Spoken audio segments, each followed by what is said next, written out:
I recently saw a film which takes place in Buenos Aires, Argentina, and an aunt happens to be walking with two of her nephews, and a boy around the age of 12 with his younger brother, about 10 years old. And they're walking by this monument, by this gate with this monument around it, and the younger boy seems intrigued by this and says, "Hey, can we go in there?" And the aunt says, "Oh no, that's a cemetery. I don't want to go there." And the other boy, the older brother, says, "Yeah, I don't want to go there either." And he says, "Oh, why?" And he says, "Well, there are dead people buried there." And the younger boy says, "Well, is Jesus buried there?" And the aunt says, No, Jesus isn't buried there. He's resurrected." And the younger boy says, "Well, how do you know he's resurrected?" And she just kind of shrugs her shoulders and walks on.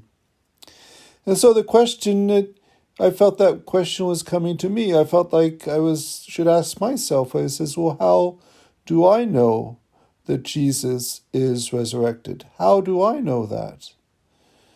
And it made me ponder this question. How do I know this?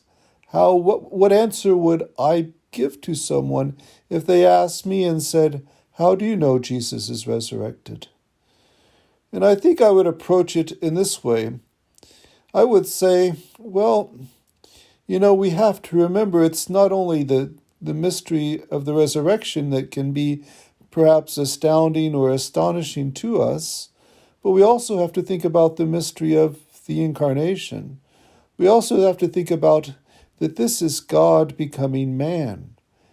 And if the true God became true man and lived as such, when he dies, I don't think it should be so surprising for us to say, well, yes, God, the God-man, is more powerful than death and has overcome that and gone back to his Father, where he came from.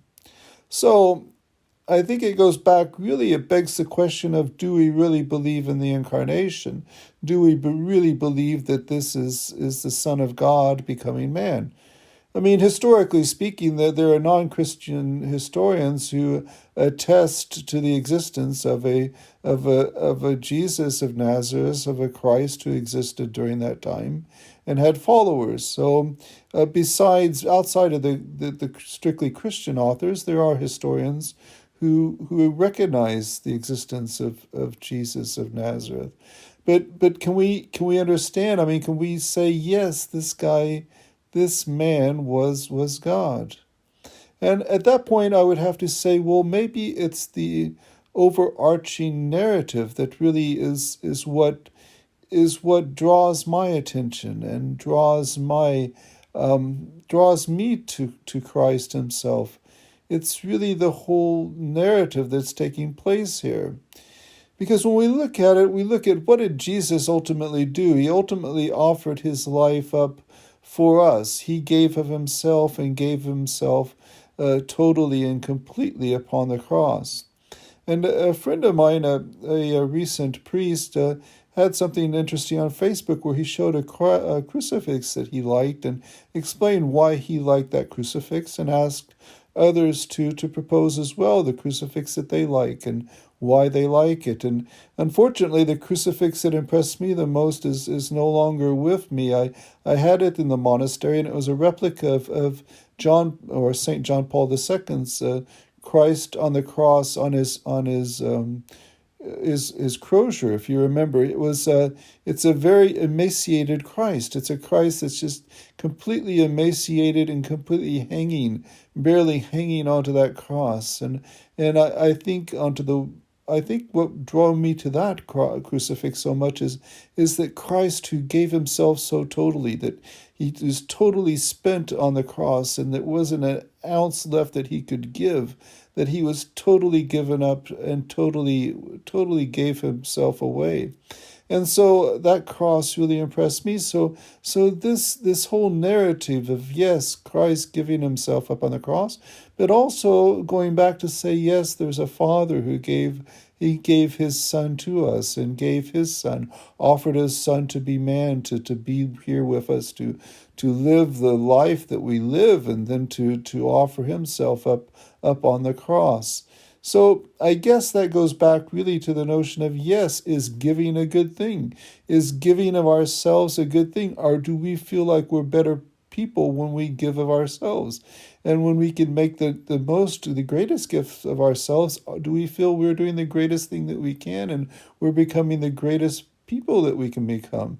And so I would say, in that sense, I would say, yes, the notion of giving of oneself and the fact that God would give of himself in the sense of giving him Son, that is something that appeals to me very deeply and appeals to me as, yes, as an ideal for my life. So I would, the narrative there, the story of Christ, yes, of the Son of God becoming man, yes, living among us, yes, sharing our life, yes, offering himself up on the cross. Yes, I believe in that. I believe in that narrative. And I believe in that sense that, yes, this same Son of God could triumph and did triumph over death.